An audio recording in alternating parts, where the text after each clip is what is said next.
Baik, Assalamualaikum warahmatullahi wabarakatuh.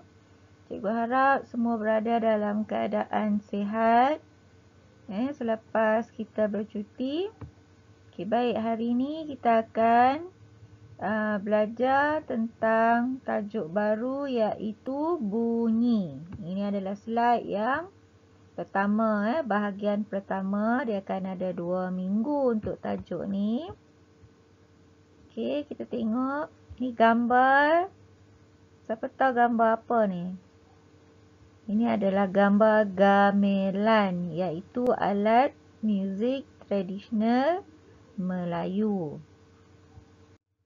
Baik, standard pembelajaran adalah apa yang murid-murid perlu boleh buat apabila telah belajar tajuk ini.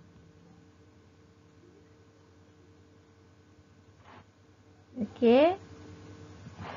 Murid boleh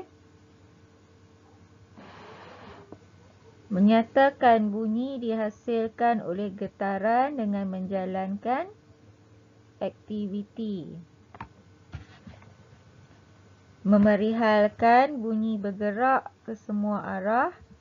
Memberi contoh fenomena dalam kehidupan harian yang menunjukkan bunyi boleh dipantulkan. Okey, ini benda yang patut dapat dikuasai oleh murid-murid apabila telah belajar tajuk ini. Okay, standard prestasi adalah berkaitan dengan TP.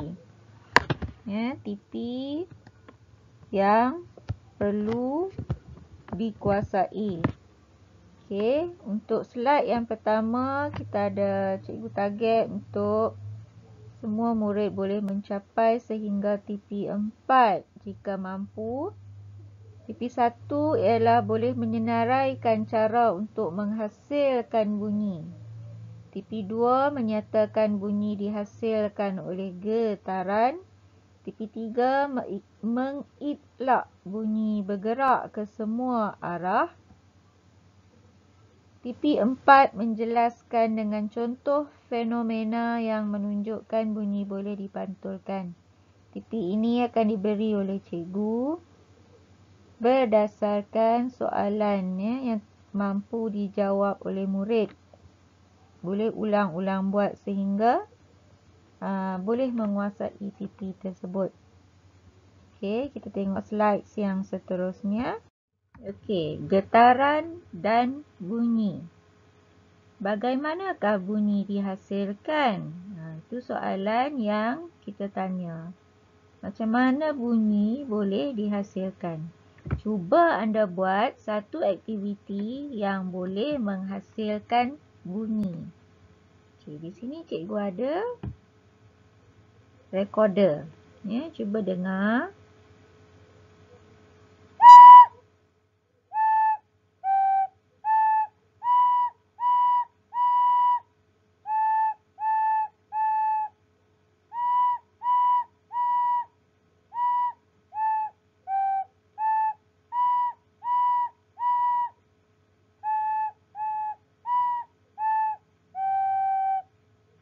Okey, dengar tadi ada bunyi kan? Itu adalah bunyi yang dihasilkan daripada tiupan recorder ini. Kamu boleh buat apa-apa aktiviti yang boleh menghasilkan bunyi. Tak semestinya guna alat muzik. Apa-apa saja alat yang ada di rumah yang bila buat satu aktiviti pada dia menghasilkan bunyi. Okey, kita tengok slide yang seterusnya. Okey, bunyi boleh dihasilkan dengan cara satu, tiupan. Okey, tiupan. Kedua, ketukkan. Ketiga, petikkan atau gesekkan. Dan yang keempat, tepukkan. Ketuk lain, tepuk lain.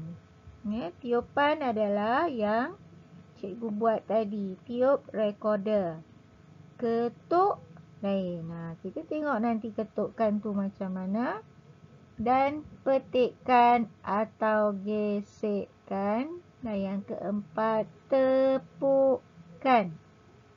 Okey, nanti kita tengok satu persatu penjelasan untuk setiap cara yang boleh menghasilkan bunyi ini. Okey, tiupan. Contoh tiupan ialah meniup seruling dan terumpet. Kita tengok pakcik ni sedang meniup seruling dan ada orang ni sedang meniup terumpet. Okey, apabila seruling ditiup, udara dalam seruling akan bergetar. Kena ingat, itu yang menyebabkan terhasilnya bunyi. Udara dalam seruling bergetar. Okey, ketukkan. Ketukkan. Contoh ketukkan drum, xylofon, bunyi ketukkan di pintu. Ketuk pintu. Apabila xylofon, bar atau permukaan xylofon bergetar. Bar adalah benda macam ni. Ini adalah bar dia. Yang dia punya yang warna-warni satu persatu ini dipanggil bar, batang dia ni. Bila kita ketuk dia akan ada bunyi dan bunyi dia berbeza mengikut kepanjangan dia. Yang ni pula drum. Drum. Bila diketuk permukaan dia, permukaan itu bergetar dan menghasilkan bunyi. Apabila diketuk xylofon, permukaan bergetar. Jadi akan menghasilkan bunyi. Tengok yang ketiga, petikkan atau gesekkan. Contoh petikkan gitar atau gesekkan biola. Kalau gitar kita kata petik. Petik gitar. Tali dia tu kita tarik-tarik tu dipanggil petik. Gesekkan biola. Biola ni kita ada dia punya kayu dia tu. Kita gesek-gesekkan. Okey, apabila gitar dipetik. Tali gitar bergetar. Bila bergetar, ia akan menghasilkan bunyi. Tengok seterusnya. Tepukkan. Okey, tepuk tangan. Tadi cikgu dah main recorder. Jadi tolong bagi tepuk tangan. Okey. Contoh tepukkan simbal. Simbal yang ni.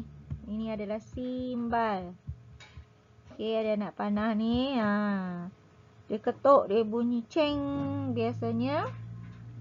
Dekat mana? Dekat drum. Ada yang atas tu dekat tarian singa. Chinese New Year. Dia suka pakai simbal. Okey, apabila simbal ditepuk, kepingan simbal bergetar. Ni pun simbal ni atas ni dekat drum simbal. Ni tepuk tangan. Tepuk tu dua-dua belah tu ditepuk. Macam tepuk tangan. Jadi dia akan bergetar. Slide terusnya. Okey. Lepas kita dah tahu bahawa bunyi dihasilkan dengan tiupan, ketukan, petikkan, tepukkan, gesekkan. Jadi kesimpulan yang kita boleh buat ialah bunyi dihasilkan oleh getaran. Okey, cara-cara yang kita tengok tadi. Okey, petikkan, gesekkan, tepukkan, ketukkan. Ada 4. Ada 5 tu ya. tepukkan, tiupan, tepuk, tiup, petik, gesek, ketuk. 5. Petik dan gesek sama. Menyebabkan benda yang digerakkan itu bergetar. Udara bergetar, bar bergetar, gitar bergetar dan akhirnya ia menghasilkan bunyi. Bunyi dihasilkan oleh getaran. Ini kesimpulan. Jika ada soalan, tanya bagaimana bunyi terhasil. Bunyi dihasilkan oleh getaran. Kita tengok yang seterusnya. Kita kena kenal sifat-sifat bunyi. Sama seperti cahaya, ada sifat-sifat dia. Bunyi pun ada sifat. Bunyi bergerak ke semua arah. Gelombang bunyi bergerak ke semua arah menyebabkan bunyi dapat didengari oleh semua orang walaupun pada kedudukan yang berbeza. Contoh pada gambar ini. Orang di depan B ni dan orang A ni, walaupun dia duduk satu di belakang jentera bomba, satu lagi di depan, kedua-duanya boleh mendengar bunyi siren bomba macam kita. Duduk tingkat atas rumah flat pun boleh dengar. Duduk bawah pun boleh dengar. Duduk kiri, kanan, depan, belakang, semua arah kita boleh dengar bunyi siren bomba. Kerana bunyi bergerak ke semua arah. Garis-garisan ini adalah gambar menunjukkan gelombang bunyi.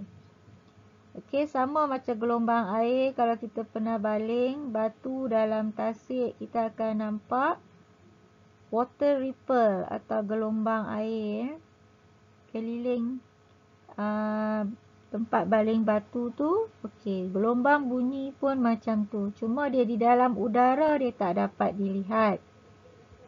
Okey, ini adalah gelombang bunyi. Yang garis ni, ini adalah gelombang bunyi. Bentuk gelombang, tapi dalam udara kita tak nampak.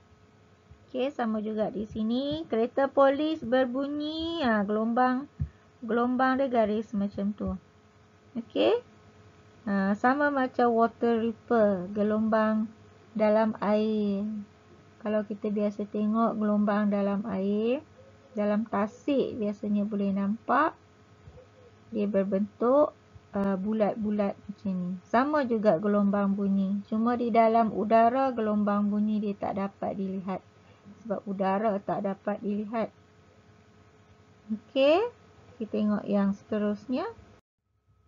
Okey, bunyi boleh dipantulkan. Okey, ini sifat bunyi lagi. Bunyi boleh dipantulkan apabila bunyi terkena pada suatu permukaan yang keras, dinding, bukit, batu besar macam dalam gua, bunyi akan dipantulkan semula.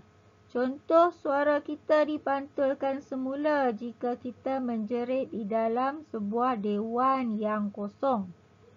Masuk satu dewan yang kosong, kita jerit, kita akan dengar suara kita dipantulkan.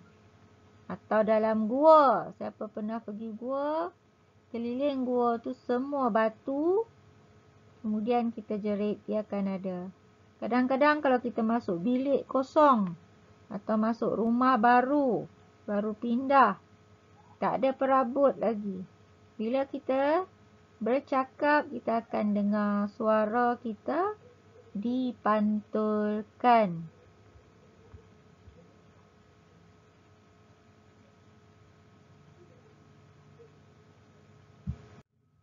Okey, fenomena pantulan bunyi. Pantulan bunyi berlaku di sekeliling kita.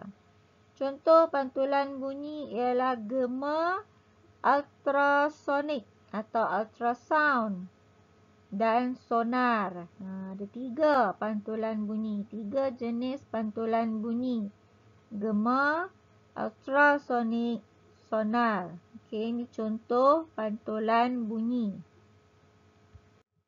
Okey, kita tengok fenomena pantulan bunyi. Kita ada gema. Gema adalah cahaya, bukan cahaya. Gelombang bunyi yang dipantulkan oleh objek keras macam dinding ni.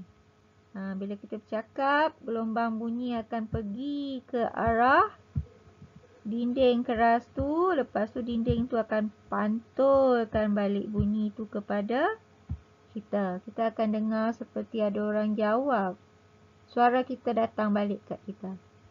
Ultrasonik pula. Kita tengok benda ni biasanya ada pada haiwan. Kelawar. Kelawar tak nampak, dia buta. Tapi deria pendengaran dia sangat bagus. Dia dapat cari mangsa dia, makanan dia malam-malam daripada pantulan bunyi. Tengok. Cahaya bunyi dikeluarkan dan dipantulkan balik. Okey. Sama juga dengan dolphin dan kapal selam. Kapal selam pun sama, dia mengeluarkan bunyi. Okey, sonar biasanya digunakan oleh kapal. Ya, kapal. Dia nak tahu bunyi pantulan dalam air.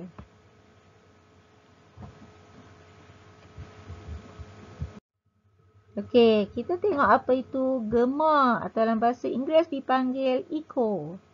Echo, bukan kedai echo. Echo. Gema adalah bunyi yang terhasil apabila bunyi dipantulkan pada permukaan yang keras. Okey, kita tengok orang ni. Okey, orang ini dia bercakap. Jadi bunyi suara dia tu pergi ke arah dinding.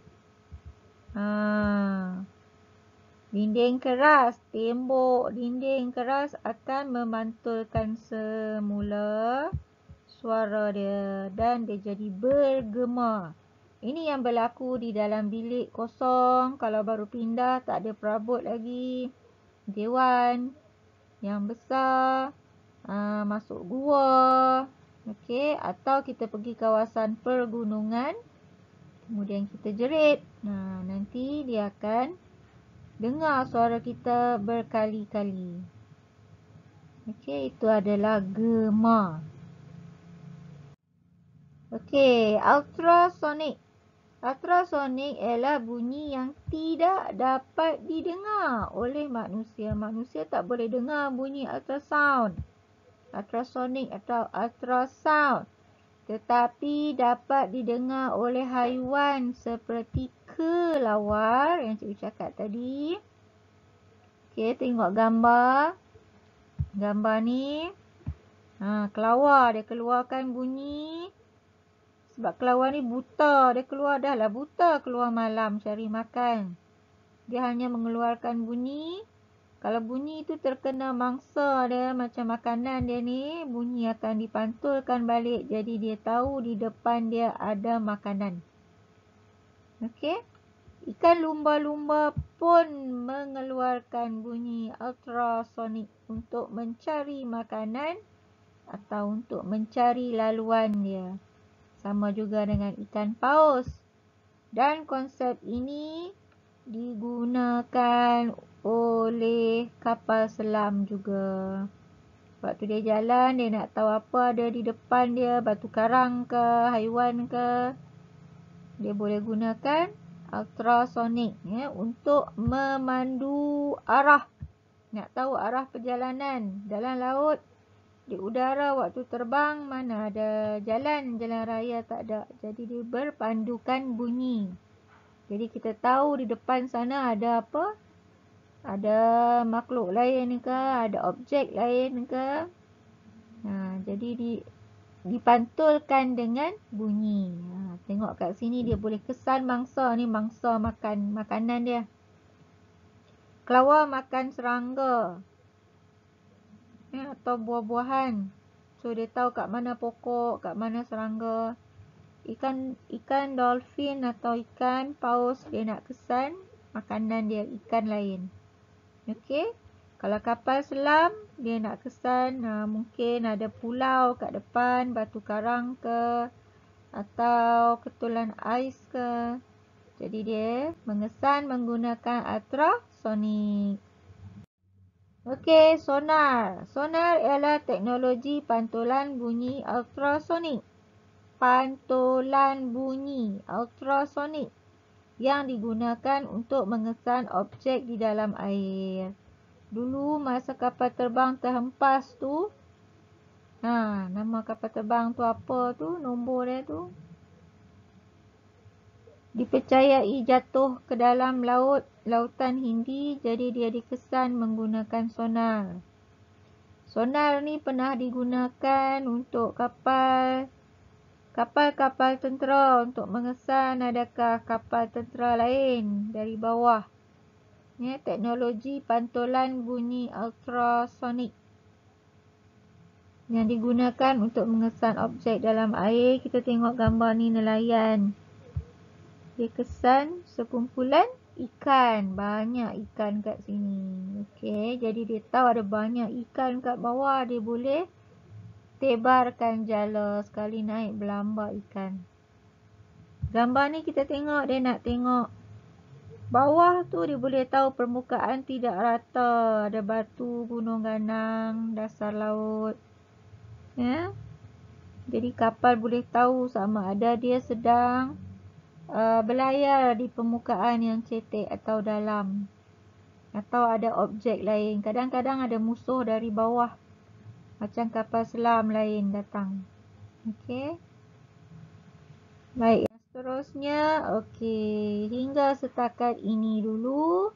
Buat masa ini. Sila buat latihan yang diberi. Sehingga kita jumpa lagi minggu hadapan. Untuk bahagian yang kedua. Okey. Terima kasih kerana mendengar dan memberi perhatian. Sekian untuk kali ini. Jumpa lagi dalam sesi yang kedua. Assalamualaikum warahmatullahi wabarakatuh.